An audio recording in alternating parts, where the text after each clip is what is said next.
Hello everyone, welcome back to another episode of executive Aakash. So आज का topic है pro and con of high P investing. Basically कोई बड़ा P वाला company है, हाई पी वाला कंपनी है, तो उसमें आप इन्वेस्ट करोगे तो उसके क्या प्रो एंड कॉन हो सकते हैं, क्या चीज़ दिमाग में रखनी है, तो इस पर हम लोग आज डिस्कस करने वाले हैं। राइट। बट ये सब शुरू करने से पहले इसका एक basic fundamental cheese which is P. P समझ लेते हैं, पी होती क्या है। राइट। मैंने पहले वीडियोज़ में भी काफ़ी बार बताया है, बट उस टाइम मैं नया था, मैंने शुरू ही किया था अपना जर्नी। राइट। अभी मैं कंसिस्टेंट हो गया हूँ, आई थिंक 2 महीना करीब हो गया। राइट। तो अभी मैं बेटर पोजीशन में और अच्छे से एग्जांपल्स दे के समझाने के टर्म्स में। राइट। तो समझते हैं पहले पी क्या है। तो पी का फुल फॉर्म क्या अपना, प्राइस टू अर्निंग्स। राइट। तो इसी में इसका मतलब समझ छुपा हुआ है। तो प्राइस टू अर्निंग्स मतलब आप 1 रुपया अर्न करने के लिए आप कितना प्राइस दे रहे हो। राइट। सो फॉर एग्जाम्पल, अगर कोई कंपनी 50 के पी पे लिस्टेड है, 50 के पी पे मार्केट पे ट्रेड हो रही है, तो उसका मतलब ये है कि मैं 50 रुपया दे रहा हूँ या मार्केट 50 रुपया दे रही है 1 रुपीज़ के अर्निंग के लिए। राइट। 1 रुपीज़ के प्रॉफिट के लिए। राइट। कोई 30 का पी पे है तो इसका मतलब है कि कोई मतलब मार्केट उसे 30 रुपया दे रही है to just earn 1 rupees. Right. तो यही हो जाता है पी का सिंपल सा मतलब। राइट। तो ऑन फेस वैल्यू फिट आप 50 के पी पे अगर 1 रुपया कमा रहे हो तो आप बोलोगे कि भाई 1 रुपया तो 2% होता है 50 का पी। राइट। तो ये पी क्या एक्सपेंसिव है क्या। Right. And at the same time अगर मैं इसको कंपेयर करूँ 30 के पी के साथ, जो सब लोग बोलते हैं कि भाई 30 का पी काइंड ऑफ नॉर्मल है एंड चीप होता है, मतलब एवरेज होता है। तो अगर 30 का पी मिल रहा है 1 रुपीज़ अर्न करने के लिए तो बेसिकली 3.33% हो जाता है। राइट। तो आप बोल सकते हो कि 50 महंगा है या 30 सस्ता है। राइट। बट ऐसा सिंपल मैथ्स नहीं होता, बहुत सारे फैक्टर्स हो जाते हैं जिसको लेके मार्केट पी कमांड करता है, उस पर हम लोग डिस्कस करेंगे। राइट। तो और एक और क्वेश्चन भी आ जाता है आपके माइंड में कि भाई 2 3 4% कमाने के लिए, प्रॉफिट कमाने के लिए इतना हाई पी मैं क्यों दूँ, इससे अच्छा मैं एफडी वगैरह या फिर सेविंग्स अकाउंट में या लिक्विड फंड में कहीं पे या म्यूचुअल फंड ये सब में या जो भी नॉर्मल नो फिक्स रिटर्न्स वाले में नहीं डाल दूँ जिसमें मुझे 5 6% 7% मिलने लग जाए। राइट। तो ये सब क्वेश्चंस आने लगते हैं। राइट। तो इसको हम लोग धीरे धीरे करके एक एक पार्ट में समझेंगे। राइट। तो अब ये लेके चलो कि पी जो होता है ना, मेरे हिसाब से मार्केट, मतलब आप ऐसा समझो, आपको मैं क्वेश्चन पूछता हूँ कि आप कोई भी कंपनी में, कोई भी बड़ी कंपनी में इन्वेस्ट कर रहे हो, पी वगैरह छोड़ दो, आप क्यों इन्वेस्ट करना चाहोगे। राइट। तो उसके पीछे मतलब रीजंस हो सकती है, बेसिकली आप उसको क्यों महंगा वैल्यूएशन देना चाहोगे। राइट। तो इसके पीछे ये हो सकती है कि वो ब्रांड की जो भी सेल है, रेवेन्यू है, काफ़ी कंसिस्टेंट है, ईयर ओवर ईयर बढ़ती है। ये हो सकता है, मतलब बेसिकली हमें जो भी उनकी रेवेन्यू दिख रही है वो काइंड ऑफ स्टेबल दिखती है, तो स्टेबलनेस ऑफ रेवेन्यू एक पॉइंट हो सकता है। दूसरा पॉइंट हो सकता है कि जो ब्रांड है वो काफ़ी रिनाउंड ब्रांड है, जैसे फॉर एग्जांपल आप ले लो कोई एफएमसीजी ब्रांड है, एचयूएल हो गया, हिंदुस्तान यूनिलीवर हो गया, डीमार्ट हो गया जिनका चेन्स है पूरा, ग्रॉसरी स्टोर्स, डिपार्टमेंटल स्टोर्स वगैरह का। राइट। फिर आप रिलायंस ले लो। ठीक है। तो ये सब बड़ी बड़ी कंपनीज हो गई, तो इसमें आपको ट्रस्ट फैक्टर आ जाता है। तो हम लोग बोल सकते हैं कि ब्रांड नेम और ट्रस्ट फैक्टर एक सेकंड फैक्टर होता है जिसकी वजह से पी आती है। राइट।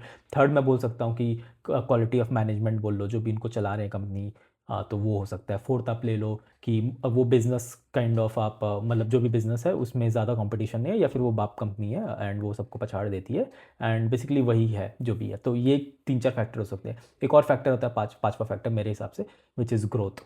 मतलब फॉर एग्जांपल अगर वो कंपनी का फ्यूचर प्रोस्पेक्ट अच्छा है या वो कोई एक अच्छी सेक्टर में, या फिर वो सेक्टर में रेवेन्यू ग्रोथ ज़्यादा है, या फिर कंपनी आके बोले कि भाई मेरे फ्यूचर में रेवेन्यू और जो भी प्रॉफिट्स है काफ़ी अच्छे से बढ़ने वाले हैं क्योंकि वो नया प्लांट डाल रहे हैं या नया बिजनेस में जा रहे हैं, वॉट एवर जो भी रीज़न हो सकता है, और फ्यूचर प्रेडिक्टिबिलिटी ऑफ अगर प्रॉफिट्स या फिर ग्रोथ आने दिखने शुरू हो जाते हैं या मार्केट को लगता है तो मार्केट उसको वैल्यूएशन हाई देने लगता है। आप खुद सोचो, आप खुद देने लगोगे। अब इसको अगेन मैं रियल एस्टेट के टर्म्स में अगर मैं एग्जांपल लेने लगूँ, मैंने एक वीडियो बनाया था कुछ दिन पहले, सेम मैं उसको एनोलॉजी यहाँ पे ले रहा हूँ कि अगर कोई आप लैंड लेने जाते हो तो लैंड का आप ऐसे समझ के चलो कि आप वो लैंड क्यों लेने जाओगे जब आपको लगेगा कि वो लोकेशन काफ़ी अच्छा है, वहाँ पे डेवलपमेंट फ्यूचर काफ़ी अच्छे होने वाले हैं एंड प्राइसिंग मुझे अगर ठीक लग रही है। राइट। तो ये सब सारी चीज़ों को भी आप स्टॉक्स में भी अगर वगैरह डाल दोगे, कंपनी में डाल दोगे, तो उसी हिसाब से मार्केट पी सेट कर लेता है। मतलब मैं हो सकता है मैं कुछ शेयर्स खरीदने जाऊँ उसके, कोई कोई कोई बेचने जाए। राइट। तो एक वो बनेगा ना, सेंटिमेंट बनेगा कि मोस्टली लोग खरीदना चाहते हैं एंड किसी भी प्राइस में खरीदने के लिए रेडी है, तो अकॉर्डिंगली मार्केट का एक पी वैल्यूएशन दिया जाता है उस कंपनी को। राइट। तो यही अपना समझ लो पूरा पी का काइंड ऑफ एक वो हो गया। राइट। अब पॉइंट पे आते हैं कि भाई पी आप डिफाइन कैसे करोगे कि ये हाई पी है कि लो पी है। Right. On face value of it, जैसे मैंने अभी बताया, 50 का पी आपको हो सकता है महंगा लगे और 30 का पी आपको हो सकता है सस्ता लगे, बट हो सकता है कि या फिर 40 का पी आपको सस्ता लगे। राइट। बट क्या होता है ना, ये जितने भी मैंने फैक्टर्स बताए थे कि जो भी पी मिलता है उसमें से एक ही वैल्यू अपने को दिख रहा है एक ही जो डेटा पॉइंट दिख रहा है जो कि काइंड ऑफ आप उसको न्यूमेरिकल्स में डाल सकते हो, मतलब क्वांटिटेटिवली या फिर नंबर के टर्म्स में आप उसको समझ सकते हो। जैसे अब मैंने लीडरशिप बताया या मैंने बताया कि ब्रांड इमेज ले लो कंपनी के, या फिर स्टेबल इनकम ले लो, राइट। तो ये सब क्या है कि ये सब चीज़ क्वालिटेटिव हो गई कि मतलब इसे क्वालिटी है उस कंपनी के बारे में, राइट। बट कोई फ्यूचर ग्रोथ प्रॉस्पेक्ट आ जाती है, मतलब अगर कंपनी आके बताती है कि भाई मेरे फ्यूचर में काइंड ऑफ अच्छी ग्रोथ आने वाली है, तो वो एक नंबर वाला फैक्टर हो जाता है, क्वांटिटेटिव फैक्टर हो जाता है। उसको आपको यूज़ करना होता है एंड समझना पड़ता है कि भाई एक्चुअल में ये पी हाई है कि नहीं, राइट। तो अब ले लेते हैं 50 और 40 वाला एग्जांपल, 50 या 30 वाला ही ले लो। कोई कंपनी है 50 करके, 50 की पी पे, एंड उसका प्रॉफिट अगर 1 रुपीज़ का चल रहा है, एंड नेक्स्ट ईयर कंपनी आके बता रही है कि भाई मैं प्रॉफिट को 3x कर लूँगी, राइट। तो फिर अब आप ऐसा लेके चलो कि आज की पी 50 है, अपनी प्रॉफिट 3x हो जाएगी नेक्स्ट ईयर। तो अब मैं फ्यूचर वाली प्रॉफिट को आज से डिवाइड करूँगा ना, तो 17 का पी आ जाएगा, ठीक है। तो ये एक हो गया फ्यूचर पी, अपना फॉरवर्ड पी जो बोलते हैं वो 17 का आ गया। एंड अपना दूसरा ले लो 30 का पी है, एंड उसका भी लेट से 1 रुपीज़ का प्रॉफिट चल रहा है। कंपनी बता रही है नेक्स्ट ईयर में अपना प्रॉफिट कर दूंगी 20% बढ़ा दूंगी, मतलब 1.2 रुपीज़ कर दूंगी। अब अपना डिवाइड करोगे 30/1.2, तो करीब करीब मेरे हिसाब से कितना, 24-25 ऐसा कुछ आना चाहिए, राइट। तो वही है कि अब देख लो 24-25 का पी, या चलो 20 का भी पी ले लो, 20 का 25 का पी वर्सेस 17 का पी। तो अब आपको लगने लगा कि भाई अब ना जो फ्यूचर प्रोस्पेक्ट के हिसाब से ये काइंड ऑफ 17 वाली जो 50 की आज की पी है वो काइंड ऑफ सस्ती हो गई है। तो यही वाली चीज़ें मार्केट में लोग कैलकुलेशन करने लगते हैं, मार्केट कैलकुलेशन करने लगती है, समझने लगती है कि क्या चीज़ें होने वाली है, एंड अकॉर्डिंगली उसको ग्रोथ फैक्टर के हिसाब से अपने मन में डाल के, दिमाग में डाल के, अपने फॉर्मूला जो भी जिसमें भी डाल के पी री रेट और डी रेट होने लगती है, मतलब पी भागने लगता है, स्टॉक भागने लगता है, गिरने लगता है। तो यही सब काइंड ऑफ एक पूरा सिनेरियो बन जाता है। यही मतलब बेसिकली आप समझ लो यही मोटा मोटी चीज़ है, राइट। तो अब पॉइंट पे आते हैं अपना कि प्रो एंड कॉन, मतलब जो मेन अपना टॉपिक था, pro and con of investing in high P stocks, right. तो अब ऐसा लेके चलो कि जो भी मैंने बताया हाई पी, तो हाई पी कंपनी तब कब देगा, या फिर आप किसी भी कंपनी को या किसी भी एसेट को या लैंड ले लो, कुछ भी ले लो, आप हाई प्राइस कब देना चाहोगे, जब आपको लगेगा कि भाई इसमें पैसे बनाने के चांसेस ज़्यादा है, हो सकता है मैं अभी ज़्यादा पे कर दूं बट बाद में काइंड ऑफ इससे मैं वसूल लूँगा, ठीक है। एक रियल एग्जांपल लेते हैं।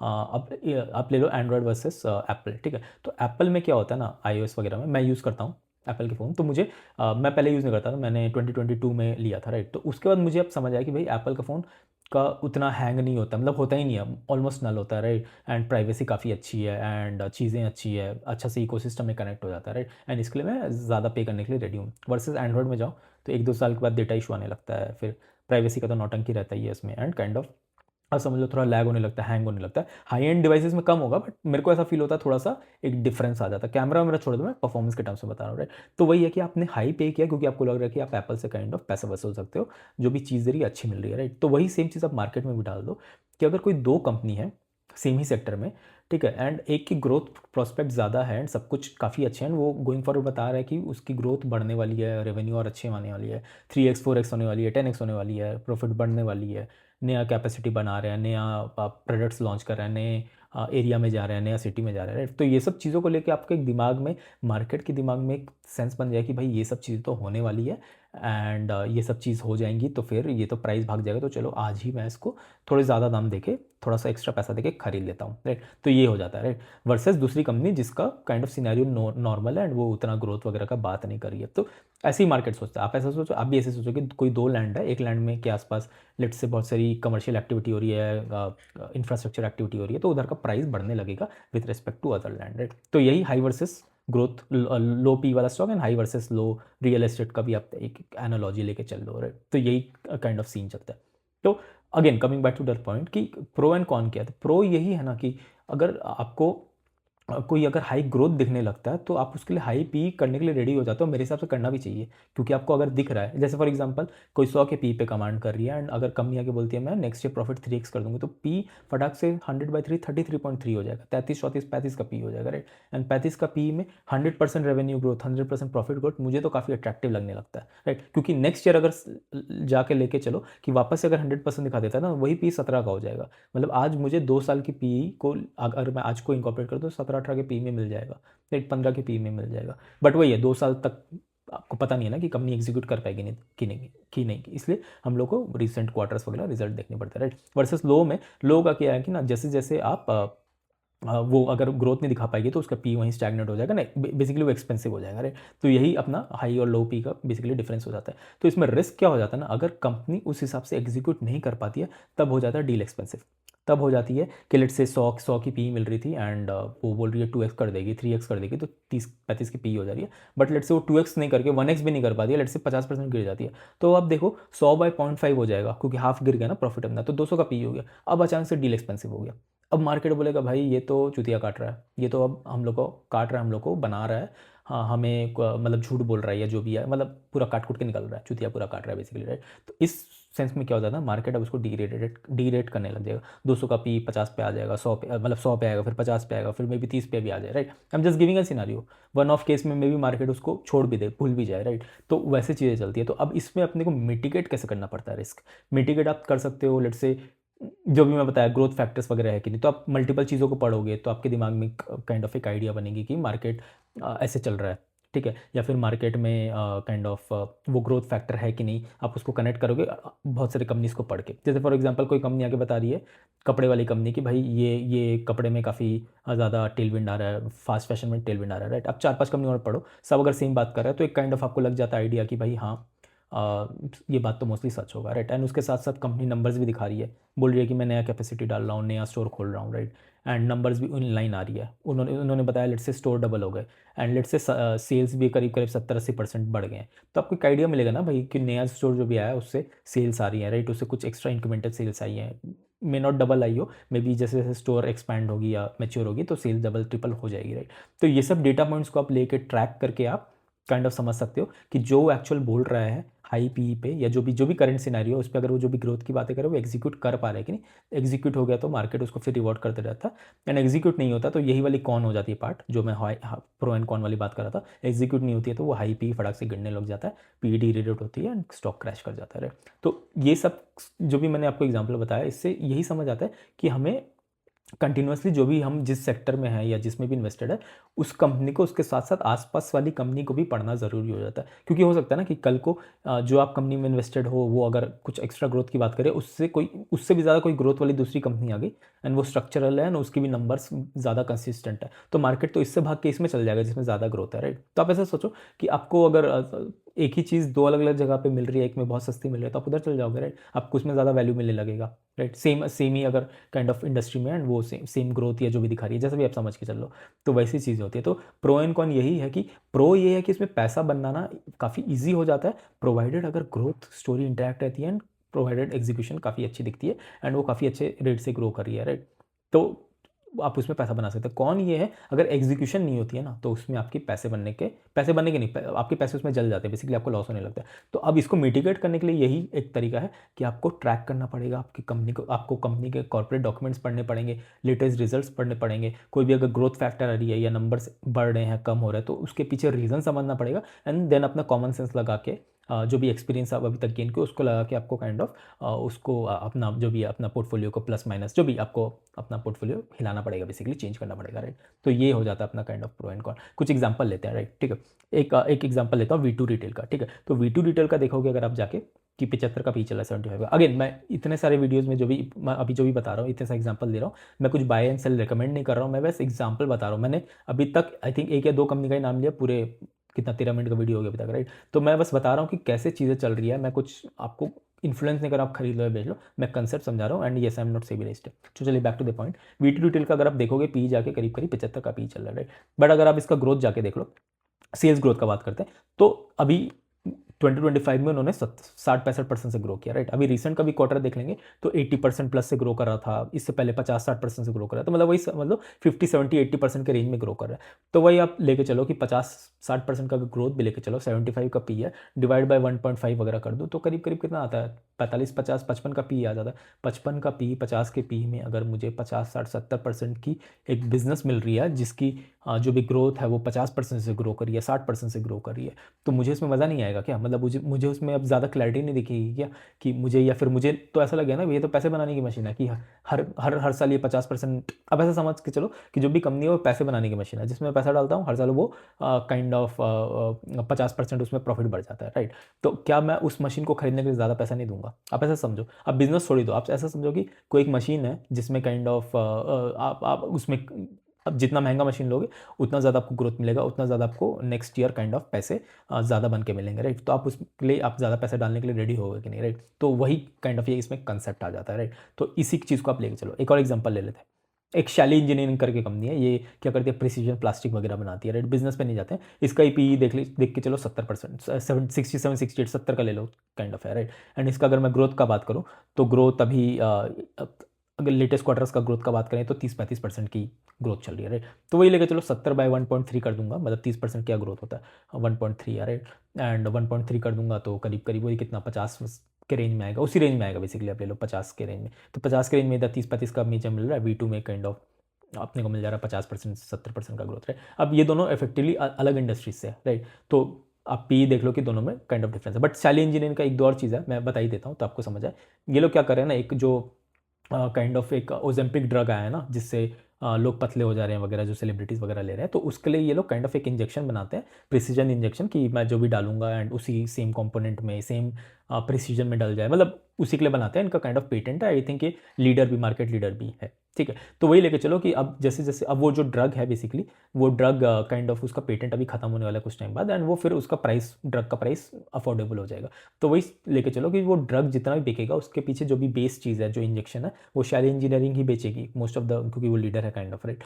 तो अब लेके चलो मार्केट इस न्यूज़ को फैक्टरिंग करने के लिए बैठा हुआ है। अब वो देखना चाहता है कि भाई नंबर्स आ रहे हैं कि नहीं, उसके अकॉर्डिंगली मार्केट काइंड ऑफ इसको 60, 70, 65% की पी देने के लिए रेडी हो गया, राइट? तो मैंने क्या बताया था स्टार्टिंग में, पी का, पी जो भी मिलता है हाई या लो, उसके पीछे बहुत सारे रीज़न हो सकते हैं कि वो इंडस्ट्री लीडर है कि नहीं, उसका कुछ मोट है कि नहीं, बिजनेस में वो काइंड ऑफ एक अच्छा कुछ कमांड करता है कि नहीं, ग्रोथ अच्छी है कि नहीं, राइट? तो इसमें वो वाला पॉइंट आ जाएगा कि इसकी जो भी फिजिबिलिटी दिख रही है या फ्यूचर ग्रोथ प्रॉस्पेक्ट दिख रही है, ऊपर से मार्केट लीडर है, उनके पास पेटेंट है ये काइंड ऑफ इंजेक्शन बनाने का, तो ये सब चीज़ लेके मार्केट इसको अच्छा पी दे देता है, राइट? तो यही काइंड ऑफ चीज़ें चलती है, राइट? एक दो और एग्जाम्पल ले लेते हैं।